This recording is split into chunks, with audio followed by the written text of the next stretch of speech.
মালিক আল্লাহ, বেহেশতের মালিক আল্লাহ, এই পৃথিবীর মালিক আল্লাহ, কাবার মালিক আল্লাহ। আরে ভাই, যেটার মালিক আল্লাহ সেটা কি অন্য কেউ দেওয়ার ক্ষমতা রাখে? রাখে না। তাহলে কি দাঁড়ালো? নির্বাচনের আগে একটি দল এই দিব ওই দিব বলছে, টিকিট দিব বলছে না? যেটার মালিক মানুষ না সেইটার কথা যদি সে বলে, এক শিরকি করা হচ্ছে, হচ্ছে না? যার মালিক আল্লাহ, যার অধিকার শুধু আল্লাহর একমাত্র, সবকিছুর অধিকার উপরে আল্লাহর অধিকার। কাজেই আগেই তো আপনাদেরকে ঠকাচ্ছে, নির্বাচনের ফলে তাহলে কেমন ঠকাবে আপনাদেরকে বোঝে নেবার।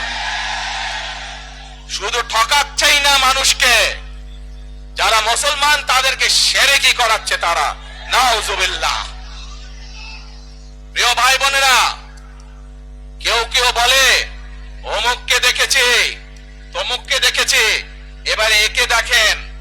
প্রিয় ভাই বোনেরা, 1971 সালের যুদ্ধ, যেই যুদ্ধে লক্ষ মানুষের প্রাণের বিনিময়ে এই দেশ স্বাধীন হয়েছে, আমাদের এই প্রিয় মাতৃভূমি, সেই মাতৃভূমিকে স্বাধীন করার সময় অনেকের ভূমিকা আমরা দেখেছি, যাদের ভূমিকার কারণে এই দেশের লক্ষ লক্ষ ভাইয়েরা শহীদ হয়েছে, এই দেশের লক্ষ লক্ষ মা বোনেরা তাদের সম্মান হানি হয়েছে।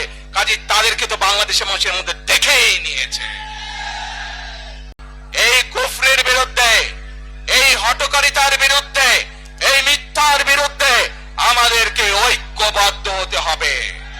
আমাদেরকে ওই যে টেক ব্যাক বাংলাদেশে থাকতে হবে। আমরা দেশকে স্বৈরাচার থেকে মুক্ত করেছি, এখন মানুষের অধিকারকে প্রতিষ্ঠিত করতে হবে। শুধু ভোট, শুধু কথা বলার অধিকার প্রতিষ্ঠিত করলে হবে না, মানুষকে স্বাবলম্বী করে নিজের পায়ে গড়ে তোলার ব্যবস্থা করতে হবে।